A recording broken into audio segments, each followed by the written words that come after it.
مفتی سلطان کے بیانات کے لیے مفتی سلطان آفیشل کو سبسکرائب کریں۔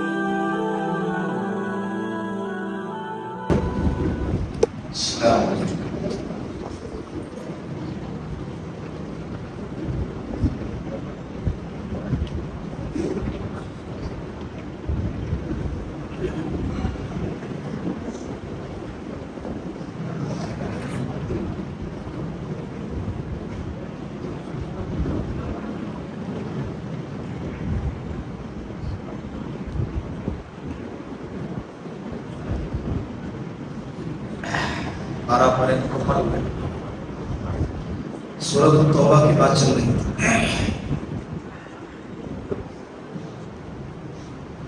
سورۃ التوبہ میں ایک آیت کریمہ ہے،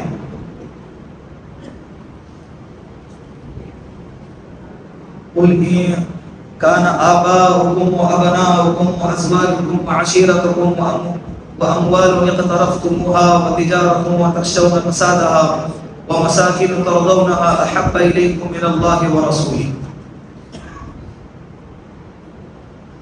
آپ صلی اللہ علیہ وسلم کے ساتھ جن لوگوں نے صحابہ کرام نے ایمان لائے تھے وہ مکہ المکرمہ سے ہجرت کر مدینہ المنورہ چلے گئے، لیکن یہ جو گئے نا اتنے آسانی سے نہیں گئے، ان کو اپنے جائیدادوں کو چھوڑنا پڑا، اپنے رشتہ داروں کو چھوڑنا پڑا، اپنی پراپرٹی کو چھوڑنا پڑا، جتنا کمایا تھا، کاروبار دکان سیٹل تھا، سب کو ان کو کیا کرنا پڑا، چھوڑ کے ہمیشہ ہمیشہ کے لیے مدینہ المنورہ جانا۔ لیکن کچھ لوگ ایسے بھی تھے جو ایمان تو لے آئے لیکن وہ ہجرت نہیں کی اس بنا پر کہ ان کو ان کے بیویاں پیاری تھی، ان کو ان کے بچے پیارے تھے، ان کے بیویوں نے ایمان نہیں لائے تھے، ان کے بچوں نے اسلام قبول نہیں کیا تھا، ان کو ان کا خاندان پیارا تھا، ان کے رشتہ دار پیارے تھے، ان کو ان کی تجارت پیاری تھی، ان کو ان کا خوبصورت مکان پیارا تھا۔ وہ کہنے لگے کہ اگر ہم چھوڑ کر چلے جائیں گے تو یہ سب کچھ چھوڑنا پڑے گا، تو لہٰذا ہم نہیں جاتے۔ قرآن نے کہا قل اے نبی جی آپ کہہ دیجئے ان کان آباؤکم تمہارے والدین، وابناؤکم تمہاری اولادیں، واخوانکم تمہارے بھائی، وازواجکم تمہاری بیویاں، وعشیرتکم تمہارے قبیلے تمہارا خاندان کنبہ، واموال اقترفتموها اور وہ مال جس کو تم نے کمایا ہے، وتجارۃ تخشون کسادها اور ایسی اس تجارت کے ڈر سے جس کے کم ہونے کا ڈر ہو، کھو جانے کا ڈر ہو، ومساکن ترضونها اور ایسا مکان جس کو تم پسند کرتے ہو، پسندیدہ مکان، احب الیکم من اللہ ورسولہ تمہاری نظر میں اگر اللہ اور اس کے رسول سے زیادہ یہ سب پیارے ہیں تو وجہاد فی سبیلی اور جہاد سے بھی زیادہ یہ پیارے ہیں تو فتربصوا مکہ میں ٹھہرے رہو، آنے کی ضرورت نہیں، حتی یأتی اللہ بامرہ یہاں تک کہ اللہ کا کوئی حکم آ جائے، واللہ لا یہدی القوم الفاسقین اللہ نافرمان اور فاسق قوم کو ہدایت نہیں دیتا۔ اس آیت کا مطلب تو آپ لوگوں کو سمجھ میں آ گیا ہوگا۔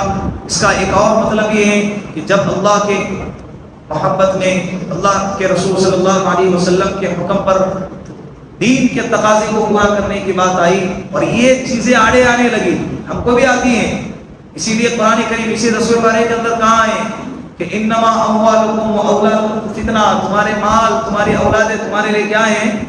فتنہ۔ فتنہ کے معنی آزمائش ہے، اللہ آزمائیں گے۔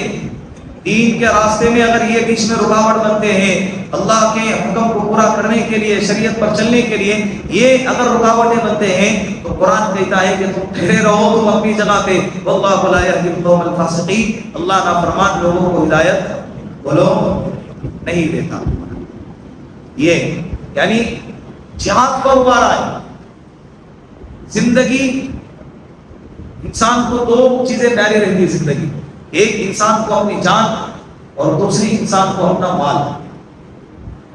یہ دونوں چیزوں کے بارے میں اس سورۃ توبہ کے اندر آپ کو یہی ملے گا کہ یہ دونوں چیزیں آپ کی نہیں ہے، یہ کس کی ہے؟ یہ اللہ کی ہے، یہ اللہ کی امانت ہے۔ اللہ کی محبت میں اس کو لٹا دو، اللہ کی محبت میں اسے قربان کرو۔ جب بھی آپ اللہ کے حکم کے خاطر، اللہ کے دین کے خاطر آپ کو اپنے جان گنوانے کا موقع آ جائے پیچھے ہٹنے کی ضرورت نہیں، مال گنوانے کا موقع آ جائے پیچھے ہٹنے کی ضرورت نہیں۔ اسی طرح لگے ہاتھوں اللہ رب العزت نے ایک اور آیت کریمہ نازل فرمائی جس کے اندر ہے والذین یکنزون الذهب والفضة ولا ينفقونها في سبيل الله فبشرهم بعذاب أليم يوم يحمى عليها في نار جهنم فتقوى بها جباههم وجنوبهم وظهورهم هذا ما كنزتم لأنفسكم فذوقوا ما كنتم تكنزون. یہ جس کو اللہ نے مال دیا، پہلے جان کا مسئلہ تھا، یہ سارے رشتہ دار جو ہے نا رکاوٹیں بن رہے جان لٹانے میں، اب مال کا تذکرہ کر رہے ہیں.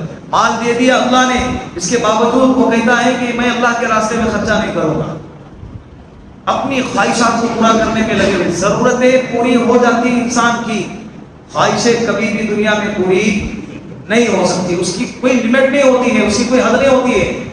ساری زندگی بھی اگر خواہشیں پوری کرنے میں لگا دو، زندگی کم پڑ جائیں گی، خواہشیں پھر بھی ادھوری باقی رہیں گی اور دنیا سے چلے جاؤ.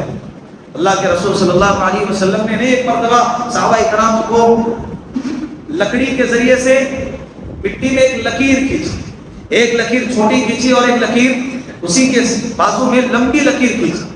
صحابہ کرام کو پوچھا کہ ان دونوں کا کیا مطلب؟ صحابہ نے کہا اللہ کے رسول اور اللہ جانتے ہیں، ہم نہیں. آپ صلی اللہ علیہ وسلم نے فرمایا یہ چھوٹی لکیر یہ انسان کی زندگی ہے اور یہ بڑی لکیر یہ انسان کی امید اور خواہشیں. زندگی 40 سال کی، خواہشیں 400 سال کے لیے بیٹھا ہے. زندگی کتنے سال کی؟ 40 سے 50 سال کی ہے، اور خواہشیں کتنے سال کے لیے بیٹھا ہے؟ 400-500 سال کے لیے بیٹھا ہے. اور ایسی زندگی اسٹائل سے جیتا ہے گویا کہ اس کو کبھی مرنا ہی نہیں ہے. حالانکہ صحابہ کرام کی طرز زندگی اگر دیکھیں گے نا آپ گزارنے کی، تو جیتے ایسا تھے جیسا کہ بھائی یہ نماز کے بعد دوسری نماز کا بھی وقت آئے گا یا نہیں آئے گا. دنیا کی ضرورتیں پوری کرنا یہ شریعت اس کی اجازت دیتی ہے، لیکن اس کا مطلب یہ نہیں، ہرگز مطلب یہ نہیں کہ دنیا میں اتنے مگن ہو جائے کہ آخرت کو بھلا دے. تو اسی آیت کے اندر بتلایا گیا کہ اللہ نے جو مال تم کو دیا ہے، اگر تم نے اس کو صحیح جگہ پہ استعمال نہیں کیا، اللہ کے راستے میں خرچ نہیں کیا، وقت پر زکات ادا نہیں کی، وقت پر صدقات اور خیرات نہیں کیے، تو یہی مال کل قیامت کے دن وبال جان بنے گا. کیا بنے گا؟ بولو، وبال جان. مال اللہ کے راستے میں لٹانے کے لیے اب اس مجمع میں کچھ لوگ ایسے ہوں گے میری سیلری تو 10,000 ہے، میں کماتا 20,000 ہے، تو کیا لٹاؤں گا؟ ضروری نہیں ہے کہ ہزاروں اور لاکھوں روپے لٹا. اس راستے میں اخلاص دیکھا جاتا ہے. کیا دیکھا جاتا ہے؟ اخلاص. اللہ کو لن ینال اللہ لحومها ولا دماؤها ولکن ینالہ التقوی منکم. قربانی کرتے نا، 1 کروڑ کا بکرا لے کر آئے، 10 لاکھ کا بکرا لائے، ریس لگی ہوئی ہوتی ہے بکروں کی. میرے گھر میں میرے ابا نے 3 بکرے لائے، ایک بکرا انسان سے بڑا ہے، 6 فٹ کا بکرا ہے، اور اس کو لے کر پورے گلیوں کے اندر گھومتے ہیں. قرآن کہتا ہے لن ینال اللہ لحومها ولا دماؤها ولکن ینالہ التقوی. تمہارے جانور کا نہ گوشت اللہ کو پہنچتا ہے، نہ جانور کا خون اللہ کو پہنچتا ہے، ولکن ینالہ التقوی منکم. جو پہنچتا ہے وہ چیز کیا ہے؟ انسان کا تقوی اور نیت. حیثیت کے مطابق 10,000 کا بکرا لایا، اخلاص سے اللہ کی محبت میں اللہ کا حکم تھا اس کو پورا کرنا ہے، اس کے لیے ذبح کر دیا. اللہ کی قسم 10 کروڑ کے بکرے سے جو ریاکاری کے ساتھ ہو اس سے زیادہ افضل یہ 10,000 والا بکرا. تو اس راستے میں کیا چیز امپورٹنٹ ہے؟ اخلاص، نیت درست ہو. تمہاری حیثیت کے مطابق ہمارے حضرت شیخ مولانا امیر صاحب رحمۃ اللہ علیہ فرمایا کرتے تھے اپنے مال کا جو ہے نا کچھ حصہ، اپنی انکم کا کچھ حصہ اللہ کی محبت میں، اللہ کے راستے کے لیے انسان نے ہر مہینے نکالتے ہوئے رہنا چاہیے فی سبیل اللہ کی نیت سے. اللہ اتنی برکت عطا فرمائیں گے زندگی میں کبھی آپ کو کسی کا محتاج نہیں ہوگا. حیثیت کے مطابق ضروری ایک میں نے اس کے پہلے بھی کہا تھا، ہمارے استاد کہا کرتے تھے کہ اپنے مال کے اپنے انکم کے 3 تھیلیاں بناؤ. ایک تھیلی حج کو جانے کے ارادے سے، اور ایک تھیلی فی سبیل اللہ کی نیت سے. ایمرجنسی میں اگر اچانک کوئی تقاضا سامنے آ جائے، کسی بیوہ کا، یتیم کا، کسی مسکین کا، کسی مسجد کا، کسی مدرسے کا، کوئی ایسا ایمرجنسی کا تقاضا، کسی بیماری کا تقاضا سامنے آ جائے تو اس تھیلی میں سے اٹھا کر میں کسی کی مدد کروں اور کسی کے کام آؤں. اور ایک تھیلی اپنے ضرورت کے. انسان اس پلاننگ کے ساتھ زندگی گزارے گا انشاءاللہ کبھی مراد نہیں. نیت درست ہونی چاہیے. یوم یحمى علیہ فی نار جہنم فتقوی بها جباہهم وجنوبهم وظہورهم. یہ مال جو ہے نا انسان جتنا کما کے رکھتا ہے کل قیامت کے دن اللہ اس مال کو آگ میں نگالیں گے اور اس کے چہرے پر، اس کے پہلو پر اور اس کے پیٹوں پر لگائے آگ کو پگھال دیں۔ لہم من جہنم من فوقها غواش، جہنم کے اندر جہنمیوں کا بچونا بھی آگ کا ہوگا اور اوڑھنا بھی کس کا ہوگا؟ آپ کا۔ اللہ ہم سب کی اس سے حفاظت کرے۔ اللہ نے مال دیا ہے، حیثیت کے مطابق اللہ کے راستے میں لٹا دو۔ اسی طرح لگے ہاتھ اللہ رب العزت نے صدقات، زکوٰۃ کے مصارف کو بیان فرمایا۔ زکوٰۃ دینی کس کو ہے؟ اسی سورہ توبہ میں انما الصدقات للفقراء والمساکین والعاملین علیہا والمؤلفۃ قلوبهم وفی الرقاب والغارمین وفی سبیل اللہ وابن السبیل فریضۃ من اللہ، یہ اللہ کی طرف سے طے شدہ ہے، انہی کو دینا ہے، ان کے علاوہ کسی کو دینا نہیں۔ نمبر 1 فقیر، نمبر 2 مسکین، نمبر 3 عاملین علیہا، زکوٰۃ وصول کرنے والے۔ حکومت کی طرف سے جہاں اسلامک حکومت ہوتی تھی اس وقت میں زکوٰۃ وصول کرنے والے اسپیشل ایک ٹیم ہوتی تھی، ان لوگوں کے حوالے کر سکتے ہیں۔ دوسرے نمبر پہ والمؤلفۃ قلوبهم، ایسے لوگ جو ابھی اسلام میں آئے ہیں، یا ایسے لوگ جو اگر ان کو زکوٰۃ کی رقم دے دی جائے یا مال دے دیا جائے تو یہ ہو سکتا ہے کہ اسلام کی طرف کیا ہو جائے، پھر جائے، اسلام قبول کر لے۔ اس کو کہتے ہیں مؤلفۃ قلوب، تعریف قلب کے لیے۔ نئے اسلام میں آئے، ان کو اسلام میں جمع رہنے کے لیے جب اس کو زکوٰۃ دے دیں گے، محتاج تھا زکوٰۃ دے دیے تو وہ سوچے گا کہ یار اسلام کتنا اچھا مذہب ہے، اچھا ہوا میں نے قبول کیا، اب اسی پر جمع ہو۔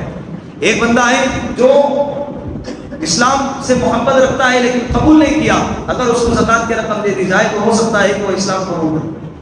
یہ حکم حضرت عمر رضی اللہ عنہ نے ختم کر دیا اپنے خلافت میں، اس لیے کہ اس زمانے میں لوگوں کی اسلام میں آنے کی ضرورت تھی، جو جتنی تعداد کم تھی، طاقت کم تھی، میجورٹی کم تھی، تو ضرورت تھی اس بات کی کہ لوگوں کو اسلام کی طرف راغب کرے کسی نہ کسی طرح۔ تو جب اسلام کی آیت نازل ہو گئی کہ الیوم اکملت لکم دینکم واتممت علیکم نعمتی ورضیت لکم الاسلام دینا، کہ آج دین مکمل ہو گیا ہے، تو حضرت عمر رضی اللہ عنہ نے فرمایا اب اسلام مکمل ہو گیا، احکام سارے مکمل ہو گئے، عرب فتح ہو گیا، سارا عرب مسلمان ہو گیا، اب دوسروں کی ضرورت نہیں ہے، اب تعلیف قلب کا حکم انہوں نے کیا کر دیا، نکال دیا۔ اس زمانے میں غیر مسلم کو زکوٰۃ دینا جائز نہیں، زکوٰۃ کے لیے مسلمان ہونا ضروری ہے۔ غیر مسلم کو صدقات اور خیرات دے سکتے ہیں، زکوٰۃ کی رقم دینا جائز نہیں، زکوٰۃ ادا نہیں ہوگی۔ شیعہ کو بھی دینا جائز نہیں ہے۔ کل ہی کسی نے مجھ سے مسئلہ پوچھا تھا کہ مفتی صاحب ایک شیعہ کو میں نے زکوٰۃ کی رقم دے دی، کیا یہ دینا جائز ہے؟ شیعہ مسلمان نہیں ہے۔ ہمارے علماء کرام نے فتویٰ دیا ہے کہ شیعہ مسلمان نہیں ہے، جب وہ مسلمان نہیں ہے تو ان کو زکوٰۃ دینا بھی بولو جائز نہیں۔ وفی الرقاب، مجاہد، والغارمین، وفی سبیل اللہ وابن السبیل، اللہ کے راستے میں جہاد کرنے والا، وابن السبیل، راستے کا بیٹا۔ وابن السبیل کے معنی ہے راستے کا بیٹا۔ راستے کا بیٹا کون ہوتا ہے؟ مسافر۔ اپنے مقام پہ کروڑپتی ہوگا لیکن یہاں آیا ہے سفر کی حالت میں ہے اور وہ کنگال ہو گیا، اس کا پرس چوری ہو گیا، بٹوا کسی نے مار لیا، یا اچانک ATM کارڈ گم ہو گیا، موبائل چوری ہو گیا، سب ختم ہو گیا اور حضرت کیا ہو گیا؟ فقیر ہو گیا۔ فقیر ہو گیا یعنی محتاج ہو گیا، بھلے ہی اپنے مقام پہ کروڑپتی ہو لیکن یہ مسافر ہے، یہاں محتاج ہے، تو ایسے مسافر کو زکوٰۃ دینا جائز ہے۔ اسی طرح اللہ رب العزت نے سورۃ التوبہ ہی کے اندر مسجد قباء، مسجد قباء والوں کی تعریف فرمائی۔ کیوں تعریف فرمائی؟ اس لیے کہ قباء والے جو ہے نا، لا تقم فیہ ابدا لمسجد اسس علی التقوی من اول یوم احق ان تقوم فیہ رجال یحبون ان یتطہروا۔ قباء والے پاکیزگی زیادہ اختیار کرتے ہیں، اللہ نے ان کی قرآن میں تعریف بیان کی۔ زمانے کے اندر استنجا ڈھیلے سے استعمال کرتے تھے، ڈھیلے کے ذریعے سے استنجا کیا جاتا ہے، لیکن قباء جو بستی ہے، اللہ آپ کو لے جائے وہاں پر ایک مسجد ہے، مسجد قباء، اس کی تعمیر میں سب سے پہلی اینٹ جس نے رکھی ہے وہ حضرت عمار بن یاسر رضی اللہ عنہ۔ کون ہے؟ حضرت عمار بن یاسر رضی اللہ عنہ۔ انہوں نے آپ صلی اللہ علیہ وسلم کے قیام کے لیے جگہ بنانے کا ارادہ کیا اور سب سے پہلے اینٹ کو انہوں نے رکھا۔ اور آپ صلی اللہ علیہ وسلم نے فرمایا کہ جو شخص مسجد قباء میں جا کے 2 رکعت نفل نماز پڑھے گا اللہ اس کو 1 عمرے کا ثواب عطا فرمائے گا۔ حضرت عمر فاروق رضی اللہ عنہ روزانہ کبھی سواری پر کبھی پیدل جایا کرتے تھے اور 2 رکعت نماز پڑھ کے آیا کرتے تھے۔ تو وہاں کے رہنے والے لوگ استنجا کے وقت میں ڈھیلا بھی استعمال کرتے تھے اور ڈھیلے کے ساتھ میں پانی بھی استعمال کرتے تھے۔ تو اللہ نے ایسے لوگوں کی تعریف بیان کی، اس لیے کہ اللہ کو پاکیزگی بہت زیادہ پسند ہے۔ پیشاب کی چھینٹوں سے اپنے آپ کو بچانا چاہیے۔ استنجا میں زیادہ حد درجے پاکیزگی اللہ کو زیادہ پسند ہے۔ احتیاط بہت زیادہ ضروری ہے۔ اللہ کے رسول نے نہیں فرمایا کہ قبرستان میں گئے تو دیکھا کہ ان 2 قبر والوں کو عذاب ہو رہا ہے اور کسی بڑے گناہ کی وجہ سے نہیں ہو رہا ہے، ایک چغل خوری کی وجہ سے اور دوسرا پیشاب کی چھینٹوں سے نہیں بچتے تھے۔ اس سے نہیں بچتے تھے، ہم معمولی سمجھ جین کی پینٹ پہنتے ہیں اسٹائل مارنے کے لیے، پیشاب کرنے کے لیے نہیں آتے، بیٹھ نہیں سکتے، کھڑے رہ کے پیشاب کرنا پڑتا ہے اور کھڑے رہ کے پیشاب کرنے کی وجہ سے چھینٹے انسان کے کپڑوں پہ بدن پہ گرتے ہیں اور اسی حالت میں دن گزارا جاتا ہے۔ پھر اچانک جنات وغیرہ پکڑ لیا نا، پھر ادھر ادھر بھاگتے پھرتے ہیں۔ اسی لیے احتیاط ضروری ہے اور پاکیزگی کے ساتھ زندگی گزارنا ضروری ہے۔ 12ویں پارے میں اللہ رب العزت نے فرمایا وَمَا مِن دَابَّةٍ فِي الْأَرْضِ إِلَّا عَلَى اللَّهِ رِزْقُهَا، کہ او لوگوں سن لینا، اس ہوئے زمین میں جو بھی جاندار ہیں، انسان ہو، جنات ہو، اسی طرح جانور ہو یا چرند ہو، پرند ہو یا سمندری جانور ہو، مچھلیاں ہو، سمندر کے اندر بھی کروڑوں اربوں کی تعداد میں مخلوق ہے جس کو ہم جانتے بھی نہیں، ہم ایک ہی جانتے ہیں کیا؟ مچھلی ہے، اس کو کھاتے ہیں بس، اس کے علاوہ ہمیں نہیں معلوم ہے۔ مفتی تقی عثمانی صاحب دامت برکاتہ العالیہ سمندر کے اندر 6 گھنٹے رہ کر آئے ہیں سب مرین کے اندر، انہوں نے دیکھا کہ جو جانور جو مخلوق میں نے زمین کے اوپر دیکھی ہیں وہ ساری مخلوق میں نے سمندر کے اندر بھی دیکھ کر آئے، اور پتہ نہیں اللہ کے علم میں اور بھی کتنے مخلوقات ہوں گے۔ سب کو روزی دینے والے کون ہیں؟ اللہ۔ سب کو روزی دینے والے اللہ۔ یہ یقین ہمارے دل میں ہونا چاہیے، یہ یقین، یہ عقیدہ ہمارے دل میں مضبوط ہونا چاہیے۔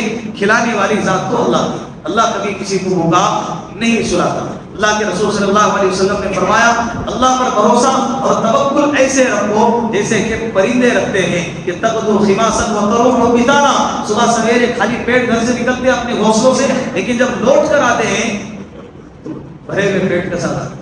حالانکہ ان کی مارکیٹ میں کوئی شوق ہوتی نہیں ہے کہ باہر نکلے 8 بجے دکان کھول کر بیٹھ گئے، پھر بھائی جب تک گراہک نہیں آئے گا تو گھر والوں کو کیا کھلائیں گے، گراہک آیا تو پھر گھر والوں کو لے کر جائیں گے، نہیں تو بھوکا مریں گے۔ ایسا کوئی جانور کی بکری کی دکان آپ نے دیکھے نہیں ہوں گے کہ کتا دکان کے اندر بازار میں بیٹھا ہوا ہے، ایک شاپ لے کر ایک ٹھیلا لگا کر بیٹھا ہوا ہے، نہیں، اس کے باوجود اللہ ان کو اچھی طرح سے اچھے انداز میں اللہ ان کو کھلا رہا ہے۔ ہم تو اشرف المخلوقات ہیں، ہم تو کیا ہیں؟ اشرف المخلوقات۔ مفتی محمود حسن صاحب رحمۃ اللہ علیہ کا بیٹا جب فارغ ہوا، عالم ہوا، انہوں نے اپنے بیٹے کو جانوروں کے زو میں لے کر گئے، جہاں سارے جانور قسم کے جانور رکھے ہوئے ہوتے ہیں وہاں لے کر گئے۔